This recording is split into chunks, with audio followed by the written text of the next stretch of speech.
Selamat pagi semuanya. Apa kabarnya hari ini? Sehat? Semoga tetap dalam keadaan sehat ya. Oke, hari ini kita akan kembali memulai pembelajaran kita dengan materi tentunya materi baru. Namun sebelumnya mari kita berdoa terlebih dahulu. Berdoa dimulai.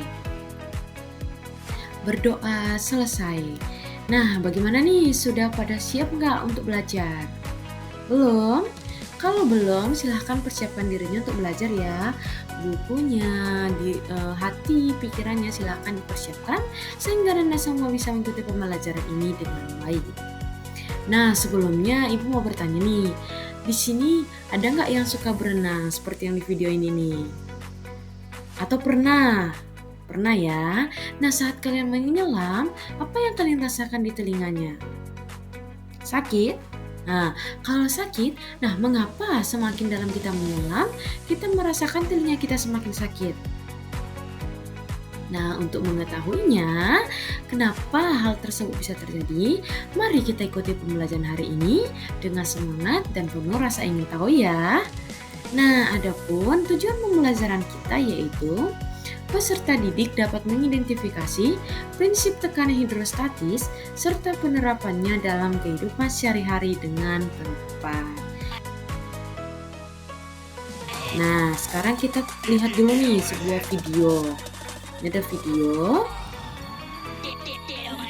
Nah, di sini video menggambarkan seorang penyelam ya, dia sedang menyelam di lautan. Di sini dia menyelam sampai dalam lagi. Di dalam, dia menyelam dalam. Lalu kita lihat nanti apa adakah yang terjadi yang dialami oleh si penyelam ini. Nah nih, ternyata dia mengalami sesuatu lagi. Tiba-tiba dia langsung segera bergegas kembali ke permukaan air. Nah, kira-kira kenapa ya? Tadi dia menyelam lebih dalam lagi. Tiba-tiba dia merasakan sesuatu dalam dirinya. Dia naik ke permukaan. Nah, ini dia nampak cemas ya. Dia nampak cemas. Kira-kira kenapa?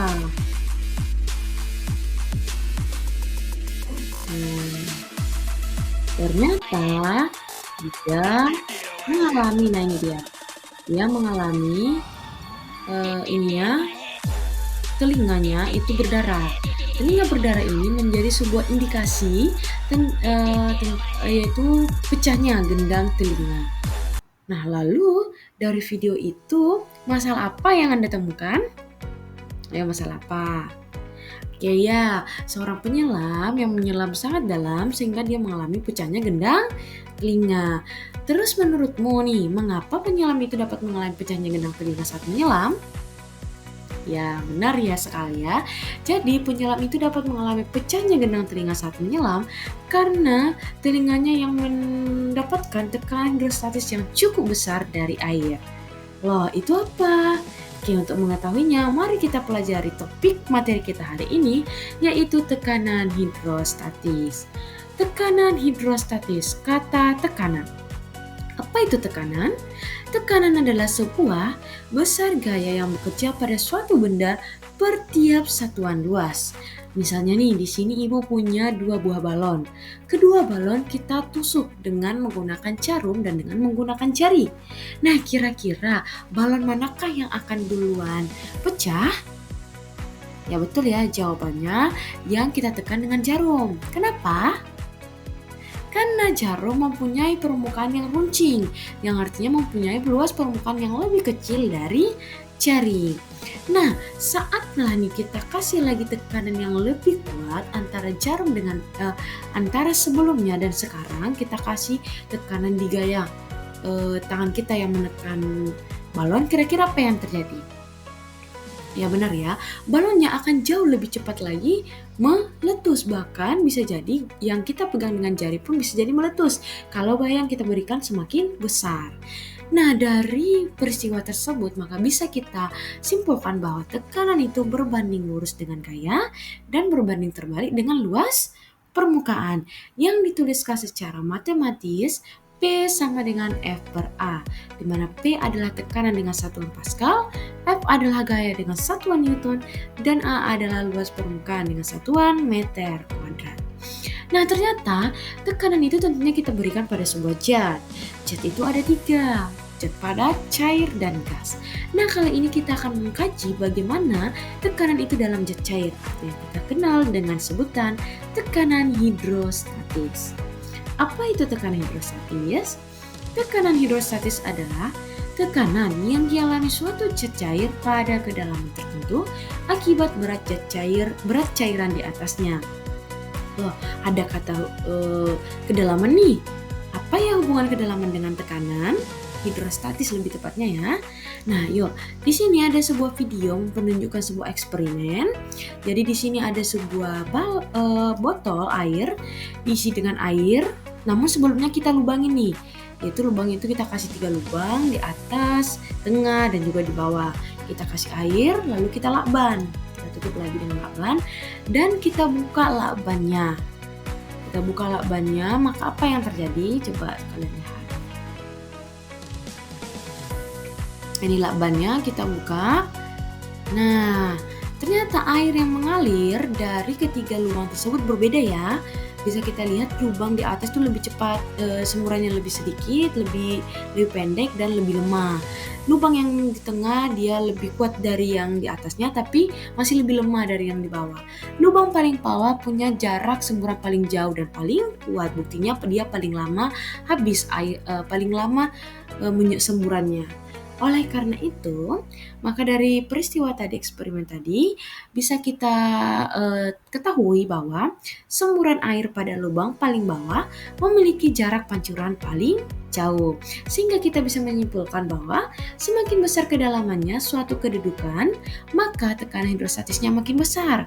Dibuktikan dengan tadi lubang yang paling bawah dia punya kedalaman lebih besar, bukan? Maka tekanan hidrostatisnya juga paling besar di antara 2 lubang di atasnya. Oleh karena itu, ada faktor-faktor yang mempengaruhi tekanan hidrostatis. Ada 3. Yang pertama massa jenis. Massa jenis ini berbanding lurus dengan tekanan hidrostatis. Makin besar massa jenisnya, makin besar pula tekanan hidrostatisnya. Yang kedua ada kedalaman. Kedalaman ini juga berbanding lurus dengan tekanan hidrostatis. Makin dalam kedudukan, makin besar tekanan hidrostatisnya. Dan yang terakhir adalah percepatan gravitasi. Makin besar gravitasinya, makin besar tekanan hidrostatisnya. Ketiga faktor yang mempengaruhi tekanan hidrostatis ini bisa kita rumuskan dalam sebuah bentuk persamaan matematis, yaitu pH sama dengan Rho GH, di mana pH adalah tekanan hidrostatis dengan satuan Pascal, Rho adalah massa jenis fluida dengan satuan kilogram per meter kubik, gravitasi dengan satuan meter per sekon kuadrat yang disebutkan dengan G, dan terakhir H, yaitu kedalaman dengan satuan meter. Perlu kita note bahwa satuan dari massa jenis itu tadi kan kilogram per meter kubik, satuan dari percepatan gravitasi meter per sekon kuadrat, satuan dari kedalaman meter. Saat kita kalikan kita menghasilkan satuan kilogram per meter sekon kuadrat, dan ternyata ini adalah sama dengan 1 Pascal. Oleh karena itulah satuan tekanan hidrostatis bisa juga kita tuliskan dengan satuan Pascal. Nah, bagaimanakah saat kita mengaplikasikannya dalam contoh soal? Berikut contoh soalnya. Sebuah bak berisi air setinggi 1,2 meter. Hitunglah tekanan hidrostatis yang dialami pada dasar bak.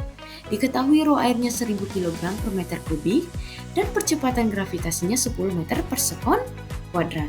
Dari soal diketahui bahwa kedalamannya 1,2 meter. Rho airnya 1000 kg per meter kubik. Gravitasinya 10 per meter per sekon kuadrat, 10 meter per sekon kuadrat. Dan yang ditanya itu adalah tekanan hidrostatis atau yang disebutkan pH. Maka langsung aja kita masukkan ke rumusnya. pH sama dengan Rho GH. Rho-nya 1000, G-nya 10, hanya 1,2.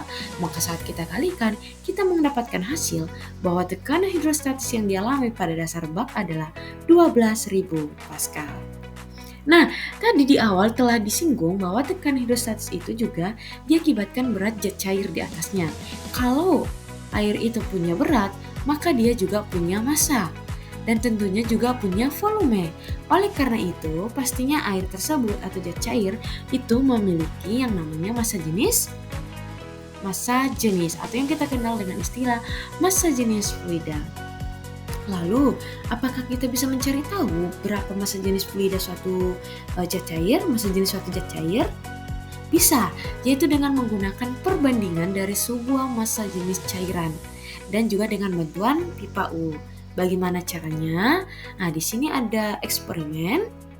Pertama kita siapkan dulu air supaya mempermudah kita melihat airnya nanti, maka kita kasih warna. Kasih warna, kita aduk. Lalu setelah itu kita tuangkan ke dalam pipa Setelah kita tuang, kita kasih minyak. Nah, ternyata kita temukan nih minyak dan air ini dia tidak bisa menyatu. Oke, oleh karena itu, pemisahnya itu tadi kita kasih tanda. Kita kasih tanda dengan spidol. Nah, lalu setelah itu kita tarik garis horizontal sejajar untuk pipa untuk sebelahnya lagi. Sisi pipa U sebelahnya. Setelah itu kita ukur ketinggian minyak yang diukur di sini dari jarak horizontal ke ketinggian permukaannya. Begitu juga dengan cairan yang di sampingnya juga kita akan ukur, yaitu dari batas garis horizontal yang mendatar yang telah kita buat tadi sampai dengan garis permukaan paling atas dari si air. Baru tentunya kita catat hasil pengukuran kita. Nah, setelah kita catat, supaya kita mendapatkan hasil yang lebih bagus, boleh kita lakukan percobaannya 2 atau 3 kali dengan menambah lagi jumlah minyak. Dan kita lakukan pengukuran sama seperti pengukuran yang sebelumnya. Oke, nah kita di sini akan tinjau hasil pengukuran pada percobaan pertamanya. Misalkan diperoleh H air di sini 3 cm, H minyak 3,2 cm, Rho air telah kita ketahui yaitu 1000 kg per meter kubik. Dan yang mau kita cari adalah berapa sih massa jenis minyak? Nah, untuk mencari tahunya kita menggunakan konsep bahwa tekanan hidrostatis di minyak dan air sisi kanan dan sisi kiri dari pipa U itu sama. Nah, kita ketahui bahwa rumus tekanan hidrostatis itu Rho GH. Maka di kiri kita bisa buat Rho air, G, H air. Di kanan Rho minyak, G, H minyak. Masing-masing kita masukkan, maka dengan menggunakan rumus matematis kita memperoleh Rho minyaknya 932,5 kg per meter kubik. Jadi kita sudah tahu nih berapa sih massa jenis dari minyak. Nah, ternyata percobaan yang kita lakukan tadi bukan hanya sebatas percobaan biasa, tapi di sana telah tersirat hukum utama hidrostatistika yang berbunyi bahwa besar tekanan pada setiap titik dengan kedalaman yang sama pada satu jenis zat cair adalah sama. Maka seperti di sini, tekanan yang dialami oleh titik P2 di sini dan P1 itu adalah sama. Karena P tadi rumusnya Rho GH, maka Rho GH1 akan sama dengan Rho GH2. Inilah yang dinamakan hukum utama hidrostatistika, yang biasa penerapannya bisa kita lihat salah satunya ada pada pipa U. Nah, itulah tadi hukum utama hidrostatistika. Nah, sekarang bagaimana sih penerapan prinsip tekanan hidrostatistika ini dalam kehidupan kita sehari-hari? Penerapannya yang pertama itu ada bahwa pada bendungan itu biasanya dibuat lebih tebal pada bagian dasarnya. Karena apa? Karena bagian dasarnya punya tekanan hidrostatis yang paling besar sehingga sengaja dibuat tebal supaya dapat menahan tekanan air. Yang kedua, sama seperti fenomena yang kita tadi lihat di video, bahwa makin dalam kita menyelam, telinga kita akan makin sakit. Dan yang terakhir itu pemasangan botol infus. Makin tinggi, makin besar tekanannya sehingga cairan infus bisa mudah mengalir. Nah, itulah tadi pembahasan kita tentang tekanan hidrostatis, mulai dari pengertian tekanan hidrostatis, faktor-faktor yang mempengaruhinya, beserta hukum utama hidrostatistika, dan yang terakhir ada penerapan prinsip tekanan hidrostatistik. Nah, sekarang kalian sudah tahu nih, apa sih yang dimaksud dengan tekanan hidrostatistika itu sendiri. Oleh karena itu, Untuk mengetahui pemahaman Ananda semua, mari kita kuis. Silahkan dikerjakan kuis yang sudah Ibu kirim pada WhatsApp group. Waktunya 5 menit dimulai dari sekarang. Baik, waktunya sudah selesai ya. Nanti kuisnya akan Ibu periksa dan akan Ibu kasih feedback atau hasil dari kuis kalian di pertemuan selanjutnya. Nah, dari pertemuan kita kali ini, maka bisalah kita simpulkan bahwa tekanan hidrostatis itu apa? Ya, benar sekali. Dapat kita simpulkan ya, Nak. Tekanan hidrostatis itu adalah tekanan yang dialami suatu zat cair pada kedalaman tertentu akibat berat cairan di atasnya. Tekanan hidrostatis ini dipengaruhi oleh 3 faktor, yaitu massa jenis, kedalaman, serta gravitasi. Contoh penerapannya dapat kita lihat pada seorang penyelam yang dimana makin dalam kita menyelam, telinga akan terasa makin sakit. Baik, sekian pertemuan kita hari ini. Semoga apa yang telah kalian pelajari ini dapat bermanfaat di kemudian hari. Dan silahkan belajar lebih dalam lagi tentang materi tekanan hidrostatistika ini supaya pemahaman Anda tentang materi ini semakin bagus. Nah, jangan lupa juga silahkan persiapkan dirinya untuk belajar materi selanjutnya dengan topik materi kita yaitu hukum-hukum pada fluida statis. Baik, sekian pembelajaran kita hari ini. Terima kasih untuk Anda semua. Selamat pagi. Baik, sekian pembelajaran kita hari ini. Semoga pembelajarannya berharga dan terima kasih atas perhatian semuanya.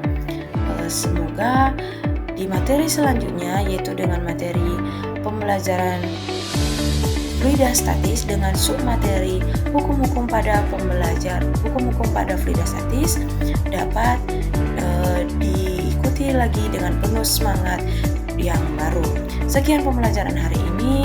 Terima kasih dan selamat pagi.